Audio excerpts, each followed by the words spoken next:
Sylhet metropolitan পুলিশের নবাগত police commissioner Mohammad Rezaul Karim PPM বলেছেন, আমি নিজে চাকরি জীবনে দীর্ঘদিন থেকে বৈষম্যের শিকার হয়ে আসছিলাম। ছাত্র জনতার ত্যাগের বিনিময়ে নতুন বাংলাদেশে আজ পদোন্নতি পেয়ে আপনাদের মাঝে এসেছি। আমরা তাদের রক্তের কাছে ঋণী। সিলেট পবিত্র নগরী ও খুবই শান্তিপূর্ণ পণ্যভূমি হিসেবে সারা দেশের মানুষের কাছে সুপরিচিত। ছাত্র জীবন থেকে সিলেটের সাথে আমার হৃদিক একটা সম্পর্ক রয়েছে। বক্তব্যের শুরুতেই তিনি নগরবাসীকে শুভেচ্ছা জানিয়ে নিরাপদ ও শান্তিপূর্ণ নগর গড়ার প্রত্যয় ব্যক্ত করেন। তিনি বলেন, আমরা জনতার পুলিশে পরিণত হতে চাই। আমরা দলীয় বা কোনো গোষ্ঠীর পুলিশ নয়, জনগণের পুলিশ।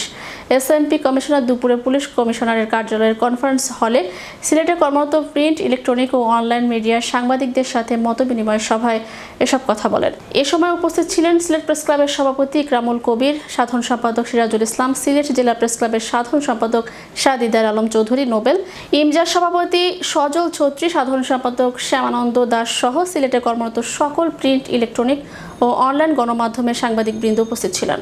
যে বিষয়টি আপনারা বলেছেন, জনতার পুলিশ হওয়া দরকার। আমরা তো কোনো দলীয় পুলিশ হতে চাই না, আমরা কোনো দল বা শহীদ কাজ করতে চাই না। আমরা তো 5 বছরের চাকরি করি না, আমরা চাকরি করি, আমাদের নিয়ম নীতি আছে।